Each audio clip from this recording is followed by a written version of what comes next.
Hello. Muna mmeze neza? Hope mko fiti, mko salama. Mimi niko salama, nashukuru Mwenyezi Mungu. Allah wa barakatu kwa Uislamu. Lakini tunashukuru Mwenyezi Mungu. Uyu munsi rero nabazaniye amakuru y'umuntu adasanzwe. Umuntu ngize iminsi mbona asirikira cyane, na cyane ku binyamakuru bikorera mu gihugu ca Kenya canke ku bantu mukoresha YouTube cyane. Mumaze iminsi mumubona umutama. Mheshimiwa anaitwa Professor Lumumba.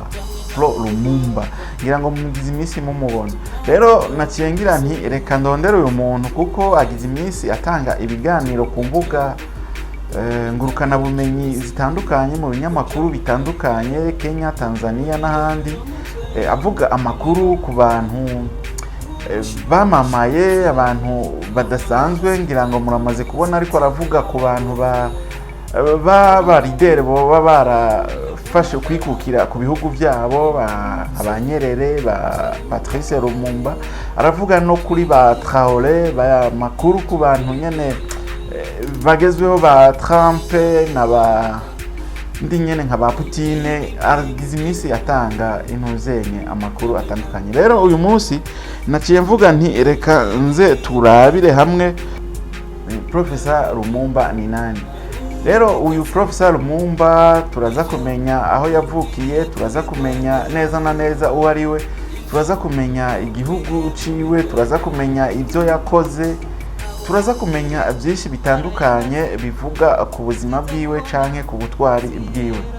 Rero ntabatebeye ubutaragira subscribe ukaburi mushasha kuri runo rubuga rwacu rwa YouTube Peaceful Entertainment and Media, urahawe ikaze ugire subscribe ushike mu muryango wagutse, ugire na j'aime, uraza no kuduha comment utubwire ibyo woba uzi bindi tutoba twavuze byerekeye uyu mugabo Professor Lumumba. Uraza no kugira partage kugira ngo kino kiganiro kize gushikira abantu benshi batandukanye.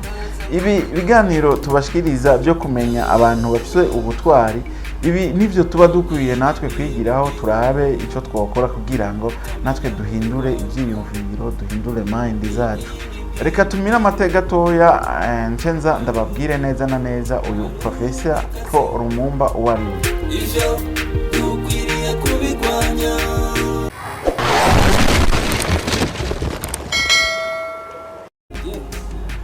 Turasubiye kubaramutsa, sangwa ikaze mu idonizo rya kino kiganiro. Nkuko nayimejeje kubivuga, uyu munsi nabateguriye amakuru avuga ku buzima n'amateka bw'umuntu umwe agize iminsi atanga ibiganiro bitandukanye ku mbuga ngurukana bumenyi, agize iminsi yibonekeza cyane, w'intwari yitwa Professor Lumumba. Amazina yiwe naho yavukiye yitwa Patrick Roche Otieno Lumumba. Yavutse ku igenekerezo rya 17 mu Kakaro umwaka w'igihumbi kimwe na 1962 ahitwa Kisumu, muri county ya Kisumu ni mu gihugu ca Kenya. Yakuriye mu bisagara bya Usenge na Nairobi. Amashure n'inyigisho yize navyo yize University of Nairobi, hanyuma aja mu mategeko y'inyanja University of Gien muri Belgique. Yize kandi ibijanye n'uburenganzira bwa kiremwa muntu n'amategeko mpuzamakungu mu Bwongereza, muri Sweden hamwe no muri Switzerland.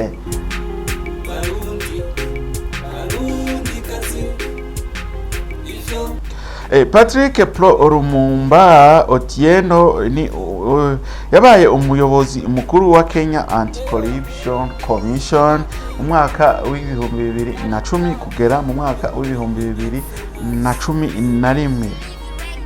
Mu mwaka w'ibihumbi 2014 gushika mu mwaka w'ibihumbi 2018 Patrick Lumumba yabaye umuyobozi mukuru wa Kenya School of Law. Yabaye kandi umuyobozi wa mbere wa Kabarak University School of Law, aba kandi umuyobozi wa Constitution of Kenya Reward Commission. Mu bikorwa by'inyigisho n'ubushakashatsi naho yabaye umwigisha w'amategeko ya rubanda, uburenganzira bwa kiremwa muntu n'amategeko mpuzamakungu.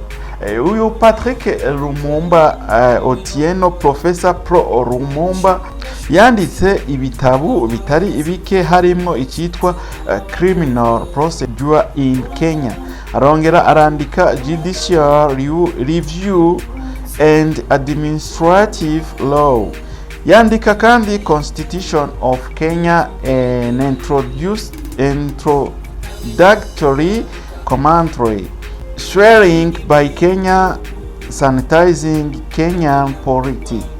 Pan-Africanism ni ijambo mu ruhame azwi cyane nk'umuvugizi w'ukwiyunga kwa Afrika no gutsinda igiturire canke ruswa mu rurimi rw'ikinyarwanda. Yatanze ibiganiro bikomeye mu bihugu byinshi harimo Kwame Nkrumah lecture muri Ghana mu mwaka w'ibihumbi 2016, Nelson Mandela Centenary Memorial Lectures muri Afrika y'Epfo hari mu mwaka w'ibihumbi 2018.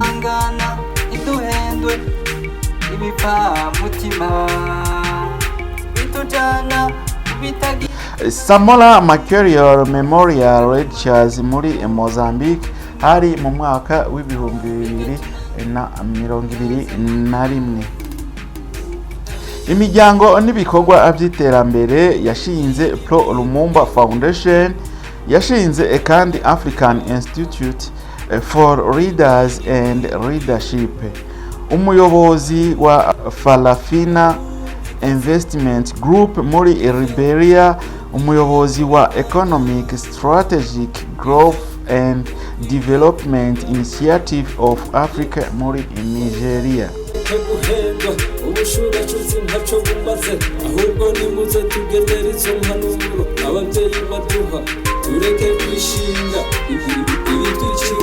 Nivyo bike muri byinshi Professor Pro Lumumba yashoboye kuba yararanguye. Ivyo ni bike muri byinshi twabashoboye kubaronkera. Ibindi navyo tuzobibatunganiriza mu kiganiro kizokurikira. Turabandanya turondera neza na neza amateka y'uyu Professor Pro Lumumba, ivyo yakoze n'ivyo yashitseko. Psychologue n'ijene nabateguriye kino kiganiro, akaba ari na jewe nakibashikirije. Mugiraho muba mwubaho. Rero nkwibutsa utari bwagire subscribe, urahawe ikaze ugire subscribe mu bwami bwa Fiscal Entertainment and Media ntambibe dufise, canke naho ukaba waragize subscribe mugabo ukaba utari bwashobore gufyonda ukazogera urabona ahantu handitse all canke tout, uhafyondeko uzoba uhejeje kugira subscribe. Urasabwe no kugira like, comment na partage. Rero Psychologue ndabashimiye, mugiraho muba mwubahwe, Imana ibahezagire, ibahe umugisha, naho ubutaha mu kindi kiganiro nk'iki. Thank you.